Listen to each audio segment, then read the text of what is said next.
ಬನ್ನಿ ಶಾಹಿಗೆ ಅನ್ನುವ ಒಂದು ವಿಶೇಷ ಕಾರ್ಯಕ್ರಮವನ್ನು ಮಾಡುತ್ತಿದ್ದೇವೆ. ಈ ಕಾರ್ಯಕ್ರಮದಲ್ಲಿ ನಿಮಗೆಲ್ಲರಿಗೂ ಒಂದು ಚಿಕ್ಕ ಕಿರು ನಾಟಕವನ್ನು ತೋರಿಸಲಾಗುತ್ತಿದೆ. ಈ ಕಿರು ನಾಟಕವು ಕೇವಲ ಕಾಲ್ಪನಿಕ, ಯಾವುದೇ ವ್ಯಕ್ತಿಗೆ ಸಂಬಂಧಪಟ್ಟಿಲ್ಲ.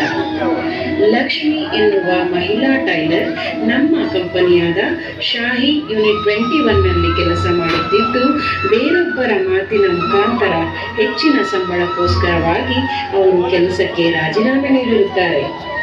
ಆ ಸಂದರ್ಭದಲ್ಲಿ ಸಂಬಂಧಪಟ್ಟ ಕಂಪನಿಯ ವೆಲ್ಫೇರ್ ಆಫೀಸರ್ ಕೆಲಸ ಬಿಡಬೇಡಿ ಎಂದು ಕೌನ್ಸಿಲಿಂಗ್ ಮಾಡಿರುತ್ತಾರೆ. ಆದರೆ ಅದ್ಯಾವುದನ್ನೂ ಕೇಳದೆ ಅಂತಿಮವಾಗಿ ನೋಟಿಸ್ ಪೀರಿಯಡ್ ಮುಗಿಸಿ ಕೆಲಸ ಬಿಟ್ಟಿರುತ್ತಾರೆ.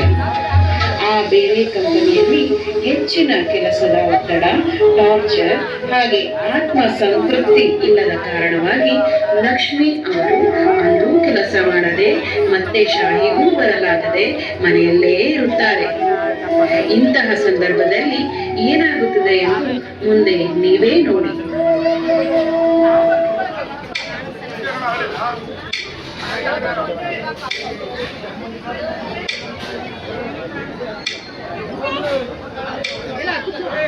ಈಗ ಸಮಯ ಬೆಳಗಿನ ಜಾವ 3 ಗಂಟೆ.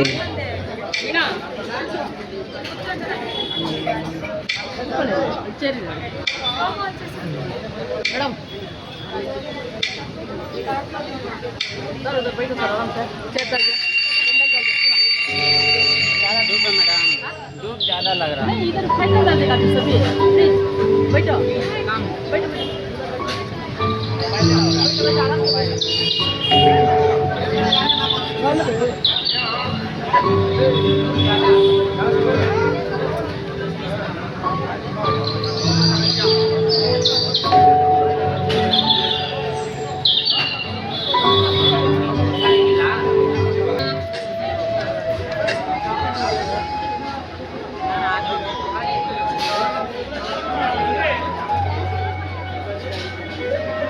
ಲಕ್ಷ್ಮಿ ತಿಂಡಿ ರೆಡಿ ಆಯ್ತಾ?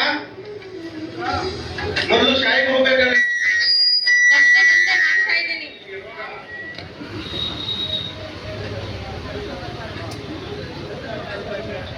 ರೆಡಿ ತಿಂಡಿ ರೆಡಿ ಮಾಡಿ ಇಟ್ಟಿದ್ದೀನಿ, ತಗೊಂಡೋಗಿ.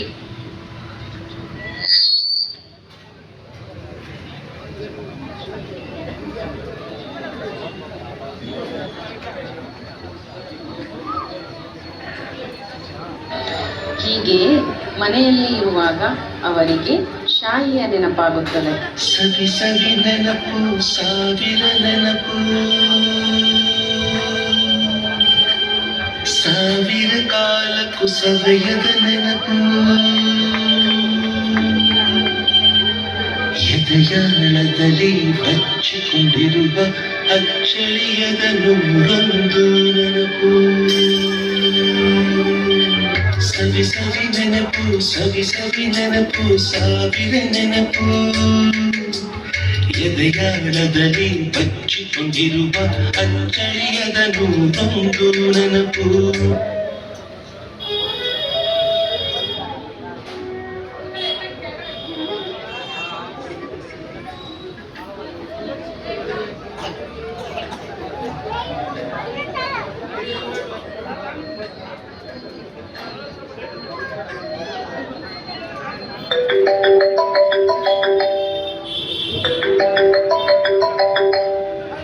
ಹಲೋ ಹಲೋ ಲಕ್ಷ್ಮಿ, ಹೇಗಿದೆಯಾ? ಚೆನ್ನಾಗಿದ್ದೀನಿ ಸವಿತಾ, ನೀವು ಹೇಗಿದ್ದೀರಾ? ನಾನು ಚೆನ್ನಾಗಿದ್ದೀನಿ. ಕೆಲಸಕ್ಕೆ ಎಲ್ಲಿ ಹೋಗ್ತಾ ಇದೆಯಮ್ಮ? ಕೆಲಸಕ್ಕೆ ಬೇರೆ ಕಡೆ ಹೋಗಿದ್ದೆ, ಬಟ್ ಅಲ್ಲಿ ಅಡ್ಜಸ್ಟ್ ಆಗಿಲ್ಲ, ತುಂಬ ಟಾರ್ಚರು. ಹಂಗಾಗಿ ಸದ್ಯಕ್ಕೆ ಮನೇಲೇ ಇದ್ದೀನಿ. ಶಾಯಿ 21ನಲ್ಲಿ ಮರಳಿ ಬನ್ನಿ ಶಾಯಿಗೆ ಅಂತ ಒಂದು ಪ್ರೋಗ್ರಾಮ್ ಮಾಡ್ತಾ ಇದ್ದಾರೆ. ಅಲ್ಲಿ ಬಿಟ್ಟಿರೋರಿಗೆಲ್ಲ ಮತ್ತೆ ಕರೀತಾ ಇದ್ದಾರೆ ಪ್ರೋಗ್ರಾಮ್ಗೆ. ಬರ್ತಾ ಇದೆಯಾ ತಾನೇ? ಓ ಮೇಡಮ್, ಅದಕ್ಕೇನೋ ಮೇ ಬಿ ಕಾಲ್ ಮಾಡಿದ್ರು. ನಾನು ಶಾಯಿ ಬಿಟ್ಬಿಟ್ಟಿದ್ದೀನಲ್ವಾ, ಮತ್ತೆ ಕರ್ಕೊಂತಾರೆ ಹೆಂಗೋ ಅಂದ್ಬಿಟ್ಟು ನನಗೆ ಗೊತ್ತಿಲ್ಲ. ಸರಿಮ್ಮ, ಓಕೆ. ನಾನು ಕಾಲ್ ಮಾಡ್ತೀನಿ.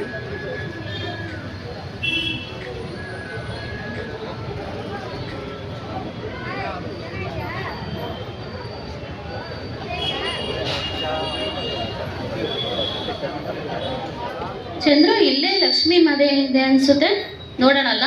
ಇದೇ ಡೋರ್ ನಂಬರ್ 95. ಲಕ್ಷ್ಮಿ, ಲಕ್ಷ್ಮಿ ಇದ್ದೀರಾ? ಲಕ್ಷ್ಮಿ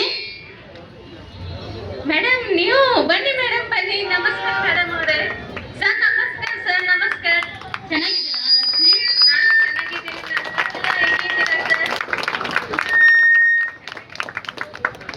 ಚೆನ್ನಾಗಿದ್ದೀರಾ ಎಲ್ಲರೂ?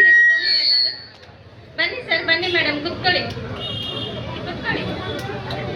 ನಾನು ಚೆನ್ನಾಗಿದ್ದೀನಿ ಮ್ಯಾಮ್, ನೀವು ಹೇಗಿದ್ದೀರಾ? ನಾವೆಲ್ಲ ಚೆನ್ನಾಗಿದ್ದೀವಿ.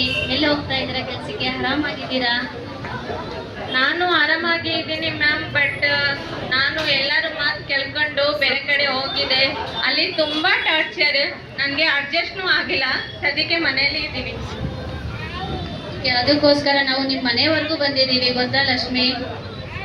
ಹೌದಾ ಮೇಡಮ್, ನೀವು ಅದಕ್ಕೆ ಫೋನ್ ಮಾಡಿದ್ದೀರಾ? ಯಾಕೆ ಫೋನ್ ಮಾಡ್ತಾರೆ ಏನಂತ ನನಗೆ ಭಯ ಪಟ್ಟಿದ್ದೆ ಮ್ಯಾಮ್, ಅದಕ್ಕೆ ಫೋನ್ ರಿಸೀವ್ ಮಾಡಿಲ್ಲ ಮ್ಯಾಮ್. ಅದಕ್ಕೋಸ್ಕರ ನಿಮ್ಮ ಮನೆ ಹುಡುಗಿ ನಾವು ಇಲ್ಲಿವರೆಗೂ ಬಂದಿದ್ದೀವಿ, ನಿಮ್ಮನ್ನ ಕರ್ಕೊಂಡು ಹೋಗ್ಬೇಕು ಅಂತ ಲಕ್ಷ್ಮಿ. ನೀವು ಬಿಟ್ಟ ಮೇಲೆ ನಮ್ಮ ಫ್ಯಾಕ್ಟ್ರಿನಲ್ಲಿ ಎಷ್ಟು ಫೆಸಿಲಿಟೀಸ್ ಆಗಿದೆ ಗೊತ್ತಾ? ತುಂಬ ಸೌಲಭ್ಯಗಳನ್ನ ಕೊಡ್ತಾ ಇದ್ದೀವಿ ನಾವೀಗ. ಹೌದಾ ಮೇಡಮ್, ಏನೇನು ಫ್ಯಾಸಿಲಿಟೀಸ್ ನನಗೆ ಗೊತ್ತೇ ಇಲ್ಲ, ನೀವು ಸ್ವಲ್ಪ ಹೇಳ್ತೀರಾ ಮೇಡಮ್? ಲಕ್ಷ್ಮಿ, ಈಗ ನಮ್ಮ ಫ್ಯಾಕ್ಟ್ರಿನಲ್ಲಿ ನಾವು ಬಿಸಿ ಊಟ ಸ್ಟಾರ್ಟ್ ಮಾಡಿದ್ದೀವಿ. ಎಲ್ಲ ವರ್ಕರ್ಸ್ಗೂ ಕೂಡ ನಾವು ಮಧ್ಯಾಹ್ನದ ಫ್ರೀ ಬಿಸಿ ಊಟ ಸ್ಟಾರ್ಟ್ ಮಾಡಿದ್ದೀವಿ. ಆಮೇಲೆ 5,000ವರೆಗೂ ನಾವೀಗ ಇನ್ಸೆಂಟಿವ್, ಯಾರೆಲ್ಲ ಟಾರ್ಗೆಟ್ನ ರೀಚ್ ಮಾಡ್ತಾರೆ ಅವ್ರಿಗೆ ಇನ್ಸೆಂಟಿವ್ ಕೊಡ್ತಾ ಇದ್ದೀವಿ. ಬಸ್ಸಿನ ದರ ನಾವೀಗ 50% ಕಡಿತವನ್ನು ಮಾಡಿದ್ದೀವಿ. ಹಾಗೆ 20,000ವರೆಗೂ ನಾವು ಎಲ್ಲ ಎಂಪ್ಲಾಯೀಸ್ ಮಕ್ಕಳಿಗೂ ಕೂಡ ಸ್ಕಾಲರ್ಶಿಪ್ಪನ್ನು ಕೊಡ್ತಾ ಇದ್ದೀವಿ.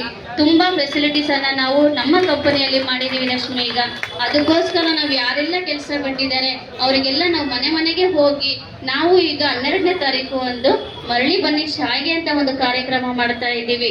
ಎಲ್ಲ ಯಾರೆಲ್ಲ ಬಿಟ್ಟಂತ ಎಲ್ಲ ಎಂಪ್ಲಾಯೀಸ್ ಮನೆಗಳಿಗೂ ಕೂಡ ಹೋಗಿ ನಾವು ಇನ್ವಿಟೇಷನ್ ಕಾರ್ಡನ್ನು ಕೊಡೋದ್ರ ಮೂಲಕ ನಾವು ಮತ್ತೆ ಅವರನ್ನು ನಮ್ಮ ಶಾಲೆಗೆ ಕರ್ಸ್ಕೊಳ್ಳೋದಕ್ಕೋಸ್ಕರ ಈ ಒಂದು ಕಾರ್ಯಕ್ರಮವನ್ನು ನಮ್ಮ ಶಾಯಿ ಕಂಪನಿ ಮಾಡ್ತಾ ಇದೆ. ದಯವಿಟ್ಟು ನೀವು ಬರಲೇಬೇಕು ಲಕ್ಷ್ಮಿ ಕೆಲಸಕ್ಕೆ. ಹಾಗೆ 12ನೇ ತಾರೀಕು ಪ್ರೋಗ್ರಾಮ್ಗೂ ಕೂಡ ನೀವು ಬರಬೇಕು. ಹೌದು ಮೇಡಮ್, ನಾನು ಕಂಪಲ್ಸರಿ ಬರ್ತೀನಿ. ಮತ್ತೆ ನಾನು ಯಾರು ಪರಿಚಯ ಇದ್ದಾರೆ ಅವರಿಗೇನು ಪಕ್ಕ ಕರ್ಕೊ ಬರ್ತೀನಿ.